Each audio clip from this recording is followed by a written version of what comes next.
కార్తీక పురాణము నిత్యపారాయణ గ్రంథం 6వ రోజు పారాయణం. ఓ మహారాజా, కార్తీక మాసంలో శ్రీహరిని ఎవరైతే అవిసె పూలతో పూజిస్తారో వాళ్ళకి చంద్రాయణ ఫలం కలుగుతుంది. గరికతోనూ కుశలతోనూ పూజించే వాళ్ళ పాప విముక్తులై వైకుంఠాన్ని పొందుతారు. చిత్రవర్ణ వస్త్రాన్ని శ్రీహరికి సమర్పించిన వాళ్ళు మోక్షములను పొందుతారు. కార్తీక స్నానాచరణ చేసి విష్ణు సన్నిధిని దీపమాలికల నుంచి వాళ్ళు వైకుంఠ పురాణ పాఠకులు శ్రోతలు కూడా మిగతా పాపులై పరమపదాన్ని చేరుతారు. మందరోపాఖ్యానం అనే కథ వినిపిస్తాను. కళింగ దేశుడైన మందరుడనే ఒకనొక బ్రాహ్మణుడు స్నాన సంధ్య వందనాదులన్నింటినీ విసర్జించి పరులకు కూలి పని చేస్తూ ఉండేవాడు. అతనికి పతివ్రత సర్వసాముద్రికాది శుభలక్షణ సంపన్న సద్గుణ సముచయము చేత సుశీల అని పిలువబడే భార్య ఉండేది. భర్త ఎంత దుర్మార్గుడైనప్పటికీ కూడా అతని యందు అనురాగమే తప్ప ద్వేషము లేనిదై పాతివ్రత్య నిష్ఠాపరురాలై ఉండేది. కొన్నాళ్ల తరువాత కూలీతో జీవించడం కష్టమని భావించిన మందరుడు వనగతుడై దారులు కాసి బాటసారులను కొట్టి వారి నుండి ధరాన్ని అపహరిస్తూ కాలం గడిపాడు. ఆ దొంగ సొత్తుతో కుటుంబ పోషణ చేసేవాడు. ఒకసారి దొంగతనానికై దారి కాసి ఉన్న మందరుడు బాటసారి అయిన ఒకానొక బ్రాహ్మణుని పట్టుకుని అక్కడ మర్రి చెట్టుకు కట్టివేసి ఆ బాపరుని వద్ద ఉన్న ద్రవ్యాన్నంతా అపహరించాడు.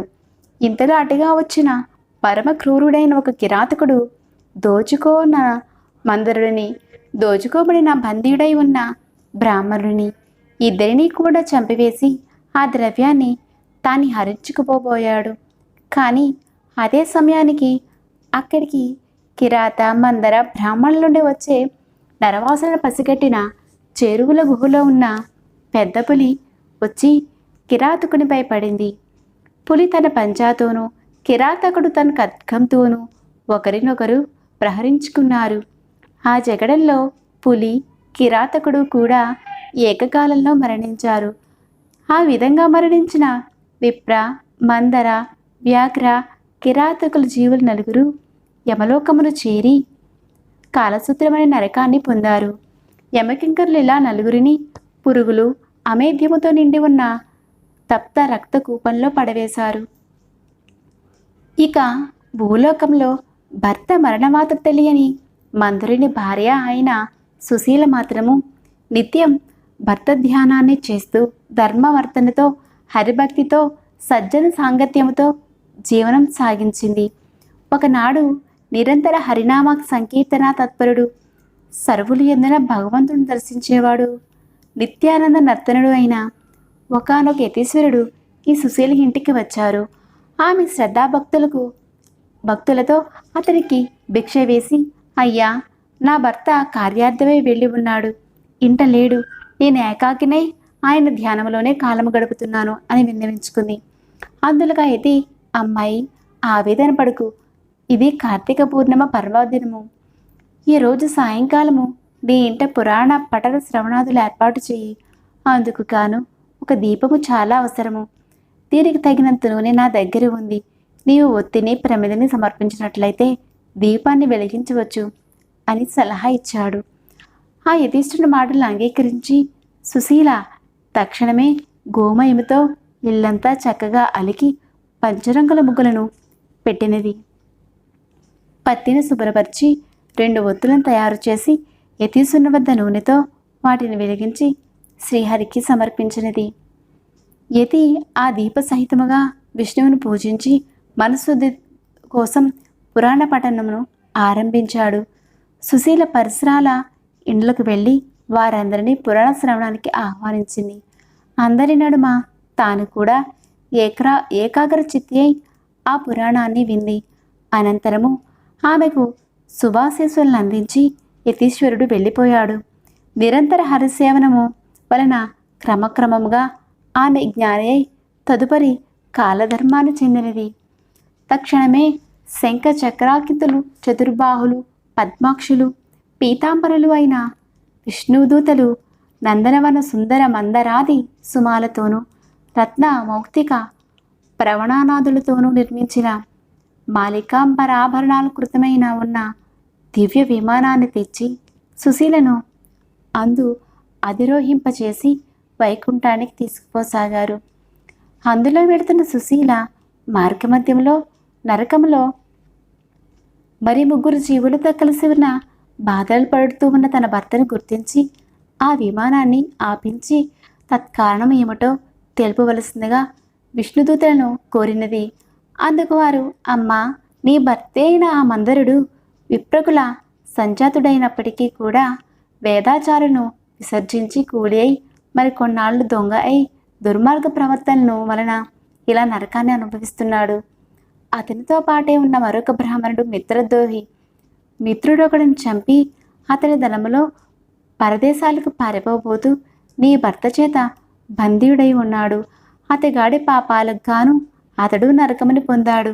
3వవాడు కిరాతకుడు బందీతుడై ఆ బ్రాహ్మణుడిని నీ భర్తను కూడా చంపివేసిన పాపానికి గాను ఇతడు నరకాన్ని చేరవలసి వచ్చింది. ఇక 4వ జీవి పులి. ఆ పులి అంత పూర్వజన్మలో ద్రావిడ బ్రాహ్మణుడై ఉండి ద్వాదశి నాడు భక్షాభక్ష విచక్షణ రహితుడై ఆచరించిన తైలాదిక భోజనాదుల వలన నరకము పొంది పులిగా పుట్టి ఈ కిరాకినితోడి జగడములో అతనితో పాటే నరకాన్ని చేరాడు. ఈ 4 నరకయాతనలకు కారణాలు ఇవే తల్లి అని చెప్పారు. ఆ మీదట సుశీల విష్ణుదూతలు చూసి ఏ పుణ్యం చేసినట్లయితే వాళ్ళకు ఆ నరకం తప్పుతుందో చెప్పమని కోరగా, వైష్ణవులు కార్తీక మాసంలో నీరు చేత ఆచరింపబడిన పురాణ శ్రవణ ఫలితాన్ని దారిపోయడం వలన నీ భర్త పురాణ శ్రవణార్థమై నువ్వు ఇంటింటికి వెళ్ళి ప్రజలను పిలిచిన పుణ్యము దారిపోయడం వలన మిత్రద్రోహుతైన ఆ బ్రాహ్మణుడు ఆ పురాణ శ్రవణార్థమై నువ్వు సమర్పించిన 2 ఒత్తుల పుణ్యమును చిరసగముగా దారిపోయడం వలన కిరాత వ్రాగ్యులు నరకము నుంచి ముక్తిని పొందుతారు అని పలికారు. అలా వాళ్ళు చెప్పినదే తడవుగా సుశీల ఆయా విధాలుగా తమ పుణ్యాలను వారికి దారిపోయడంతో ఆ 4 నరకం నుండి విముక్తులై దివ్య విమానారుడులై సుశీలను వివిధ విధాలుగా ప్రశంసిస్తూ మహాజ్ఞానులను పొందే ముక్తి పదానికి తీసుకుపోబడ్డారు. కాబట్టి ఓ జనక మహారాజా, కార్తీక మాసంలో చేసే పురాణ శ్రవణముల వలన హరిలోకమును తప్పనిసరిగా పొందుతారని తెలుసుకో. 11వ అధ్యాయము సమాప్తము. 12వ అధ్యాయము. వశిష్ఠుడు జనకునికి ఇలా చెప్పసాగారు. ఓ రాజా, కార్తీక మాసంలో వచ్చే సోమవార మహత్యమును విని ఉన్నావు. ఈ కార్తీక సోమవారం ఎంత ఫలాన్నిస్తుందో అంతకంటే కార్తీక శని త్రయోదశి 100 రెట్లు, కార్తీక పౌర్ణమ 1000 రెట్లు, శుక్ల పాడ్యమ 1,00,000 రెట్లు, శుక్ల ఏకాదశి 1,000,000 రెట్లు, ద్వాదశి లెక్కలేనంత అనంతమైన ఫలితాలను అదనంగా ప్రసాదిస్తుంది. మోహము చేతనైనా సరే శుక్ల ఏకాదశి నాడు ఉపవసించి మరునాడు బ్రాహ్మణయుక్తులై పారాయణ చేసేవాళ్ళు సాయుధ్య మోక్షాన్ని పొందుతారు. ఈ కార్తీక శుద్ధ ద్వాదశి నాడు అన్నదానం చేసిన వారికి సమస్త సంపదలు అభివృద్ధి చెందుతాయి. రాజా, సూర్యగ్రహణ సమయంలో గంగా తీరంలో 1,000,000 మంది బ్రాహ్మణులకు అన్న సమాధానం చేయడం వలన ఎంత పుణ్యం కలుగుతుందో అంత పుణ్యము కూడా కేవలం కార్తీక ద్వాదశి నాడు ఒక్క బ్రాహ్మణునికి అన్నం పెట్టడం వల్ల కలుగుతుంది. 1000 గ్రహణ పర్వాలు, 10,000 యతిపాత యోగాలు, 1,00,000 అమావాస్యలు పర్వాలు ఏకమైనా కూడా ఒక కార్తీక ద్వాదశిలో 16వ వంతు కూడా చేయమని తెలుసుకో. మనకు ఉన్న తిథులలో పుణ్యప్రదాలైన తిథులు ఎన్నో ఉండవచ్చు. కానీ వాటన్నిటికంటే కూడా సాక్షి విష్ణు ప్రీతికరమైన ఈ కార్తీక ద్వాదశి అత్యంత ఫలప్రదమని మర్చిపోకు. ద్వాదశి రోజున దానాలు, ఏకాదశి నాడు రాత్రి యమముండగా కార్తీక శుద్ధ ద్వాదశి నాడు క్షీరసముద్రం నుండి శ్రీహరి నిద్రలేస్తాడు. అందువలన దీనికి హరిబోధిని ద్వాదశి అని పేరు వచ్చింది. అటువంటి ఈ హరిబోధిని నాడు ఎవరైతే కనీసం ఒక బ్రాహ్మణుడైనా అన్నదానం చేస్తారో వాళ్ళు ఇహములో భోగాలను సేవనాన్ని, పరములో భోగిసైన సేవనాన్ని పొందుతారు. కార్తీక ద్వాదశి నాడు పెరుగన్నము దానం చేయడం సర్వోత్కృష్టమైనది దానముగా చెప్పబడుతున్నది. ఎవరైతే ద్వాదశి నాడు పాలిచ్చే ఆవును వెండి డెక్కలు, బంగారు కొమ్మలతో అలంకరించి పూజించి దూడతో సహా గోదానం చేస్తారో వాళ్ళు ఆ ఆవు శరీరంపై ఎన్ని రోమాలైతే ఉంటాయో అన్ని వేల సంవత్సరాలు స్వర్గంలో నివసిస్తారు. ఈరోజు వస్త్రదానం చేసిన వాళ్ళు సంచితార్థాన్ని సమసిపోయి వైకుంఠాన్ని పొందుతారనటంలో ఎటువంటి వివాదమూ లేదు. పళ్ళు, తాంబూలము, యజ్ఞోపవీతాలు సదక్షిణగా దానం చేసేవారు. ఓ మహారాజా, ఎవరైతే కార్తీక శుద్ధ ద్వాదశి నాడు సాలగ్రామాన్ని, బంగారపు తులసి వృక్షాన్ని దక్షిణ సమేతంగా దానం చేస్తారో వాళ్ళు చతుస్సారగా పర్యంతమైన సమస్త మండలాలు దానము చేసిన పుణ్యాన్ని పొందుతున్నారు. ఇందుకు నిదర్శనముగా ఒక కథ చెబుతాను విను. పూర్వము గోదావరి తీరంలో దురాచారవంతుడు, పరమ పిసినగొట్టు అయిన ఒక వైశ్యుడు ఉండేవాడు. ఈ లుబ్ధుడు దాన ధర్మాలు చేయకపోవడమే కాక తాను కూడా తినకుండా ధనమును ప్రోగు చేసి ధనధాన్యాలనే కాదు, కనీసం ఎవరికి మాట సాయమైనా చేసేవాడు కాదు. నిత్యము పరులు నిందిస్తూ పరద్రవ్యాసక్తుడై మసలి ఈ పిసినగొట్టు ధనము వడ్డీలకు తిప్పుతూ అంతకంతకు ద్రవ్యాన్ని పెంచుకోసాగాడు.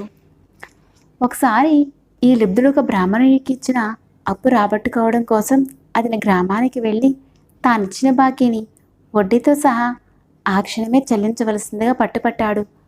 అందుకు బ్రాహ్మణుడు, రుణదాత, నేను నీకు బాకీ ఎగవేసేవాడిని కాను.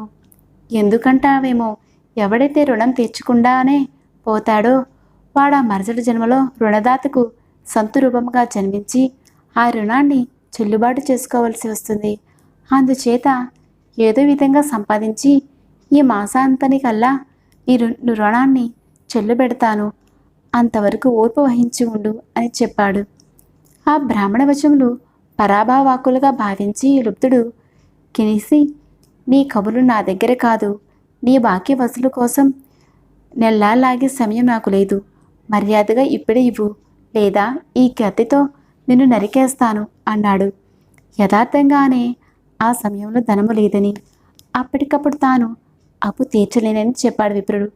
మరింత మండిపడిన ఆ పిసినారి బ్రాహ్మణుడిని జుట్టు పట్టుకుని లాగి నేలకు పడదోసి కాళ్ళతో తన్ని అప్పటికి కోపం తీరక కత్తితో ఒక వేటు పెట్టాడు. సింహం యొక్క పంజా విసురుకు లేడిపిల్ల చనిపోయినట్లుగా క్రోధాన్మతుడైన ఆ కోమటి కొట్టిన కత్తి దెబ్బకు బ్రాహ్మణుడు ప్రాణాలు కోల్పోయాడు. అంతటితో కోమటి హత్యనేరగాను రాజు తనను దండిస్తాడని భయంతో త్వరితముగా ఇంటికి పారిపోయి గుట్టుగా బతకసాగాడు. బతికినంతకాలం గుట్టుగా ఉండగలడేమో కానీ గుట్టుగా ఉన్నంతకాలం మాత్రం చేత ఎల్లకాలం బతకలేం కదా. అదేవిధంగా ఆ కోమటి కూడా ఆయువు తీరి మృతి చెందాడు. యమకింకరులు వచ్చి ఆ జీవుని నరకానికి తీసుకుపోయారు. జనక భూపతి రురువు అనే మృగాల చేత వాటి శృంగాల చేత పీడింపచేసి ఒకానొక యాతననే రౌరంలో అంటారు. ఆ కోమటికి ఆ రౌరం అనే నరక విభాగంలో వేసి శిక్షించవలసిందిగా ఆజ్ఞాపించారు. యమధర్మరాజు కింకరులు ఆ ఆజ్ఞను అమలు చేయసాగారు. ఇక ఈ భూలోకంలో ఆ లుబ్ధ వయసును కుమారుడైన ధర్మవీరుడనే మహాదాత పరోపకారి పిత్రార్జితమైన అగణిత ధనరాశులతో ప్రజాశ్రేయస్సుకై చెరువులు, నూతులు తవ్వించి, తోటలు వేయించి, వంతెనలు కట్టించి, పేదలకు వివాహాలు, ఉపనయనాలను చేయిస్తూ, యజ్ఞ యాగాది కర్తువులను క్షుత్పీడితులకు తరతమ పేదము రహితముగా అన్నదానము చేస్తూ ధర్మాత్ముడిగా పేరు పొందాడు. ఒకానొక నాడు ఈ ధర్మవీరుడు విష్ణు పూజ చేసే సమయంలో త్రిలోక సంచారి నారద మహర్షి యమలోకమును నుండి బయలుదేరి హరినామస్మరణ చేసుకుంటూ ఈ ధర్మవీరులు తావుకు వచ్చారు. ముంగిలికి వచ్చిన మునిరాజు నారదను చూసి ధర్మవీరుడు భక్తి ప్రవృత్తులతో ప్రణమిల్లాడు. ఆర్ఘ్య పాదాది వివిధోపచారాలతో నారదుని పూజించి, నారద, దేవర్షి అయిన మీరిలా మా భూవర్షానికి అందున మా గృహానికి విచ్చేయడం వలన నా జన్మ ధన్యమైనది. హే దివ్య ప్రభు, నేను మీ దాసుడిని, నన్నేమి చేయమంటారో ఆజ్ఞాపించండి. మీరేమి చెబితే అది చేస్తాను అని వినయపూర్వకంగా వేడుకొన్నాడు. ఆజ్ఞ అందుకు సంతసించిన నారదుడు చిరునవ్వు నవ్వుతూ, నా ఈ మాటల్ని శ్రద్ధగా విను. కార్తీక ద్వాదశి శ్రీ మహావిష్ణువుకు అత్యంత ప్రియమైన రోజు. ఆ రోజు చేసిన స్నాన దాన జప తప ప్రభృతి కార్యాలన్నీ కూడా విశేషమైన ఫలాన్నిస్తాయి. ధర్మవీర, సూర్యుడు తులారాశిలో ఉండగా కార్తీక ద్వాదశి ప్రాతస్నానులై సాలగ్రామ దానమును చేసేవారు. దరిద్రులు కానీ, ధనికులు కానీ, యతులు కానీ, వానప్రస్థులు కానీ, బ్రాహ్మణులు కానీ, క్షత్రియులు కానీ, వైశ్యులు కానీ, శూద్రులు, స్త్రీలే కానీ వాళ్ళెవరైనా సరే జన్మాంతర కృత పాపాలన్నీ దహింపచేసుకున్న వాళ్ళే అవుతారు. మరో ముఖ్య విషయం చెబుతాను విను.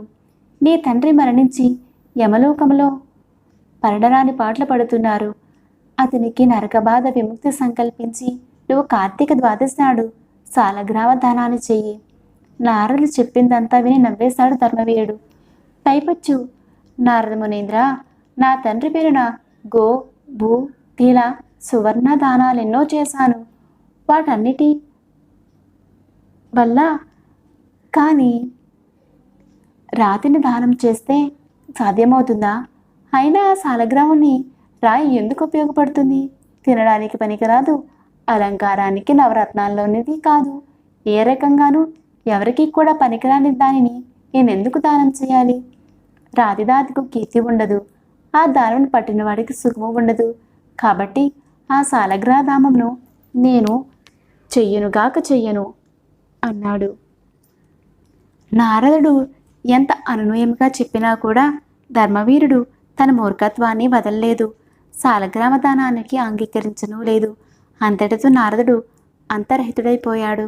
మరి కొంతకాలానికి ధర్మవీరుడు మరణించాడు. గౌరవానీయులు, సర్వహితాత్ములు అయిన పెద్దల మాట పాటించిన పాపానికి సాలగ్రామం చేయకపోవడం వలన నరకగతుడై అనంతరము 3 మార్లు పులిగాను, 3 సార్లు కోతిగాను, 5 సార్లు ఆంబోతిగాను, 10 సార్లు స్త్రీగాను జన్మించి వైదవ్య పీడను పొందడం జరిగింది. పునః 11వ జన్మలో కూడా ఒకనొక యాచకునికి పుత్రికునిగా జన్మించవలసి వచ్చింది. పూర్వకర్మ వలన పెండ్లి కుమారుడు అనతి కాలంలోనే మరణించడంతో ఒక్కగానొక కూతురు కలిగిన వైదవ్యానికి చింతించి ఆ యాచకుడు జ్ఞానదృష్టి చేత తన కూతురి కర్మానుగత పాపాలన్నీ ఫలాన్ని తెలుసుకున్నవాడై ఆ విషయాన్ని ఆమెకు సవిస్తారంగా చెప్పి కార్తీక సోమవారం నాడు వేదోక్త విధిగా జన్మార్జిత పాపనాశకమైన సాలగ్రామ దానాన్ని చేయించాడు.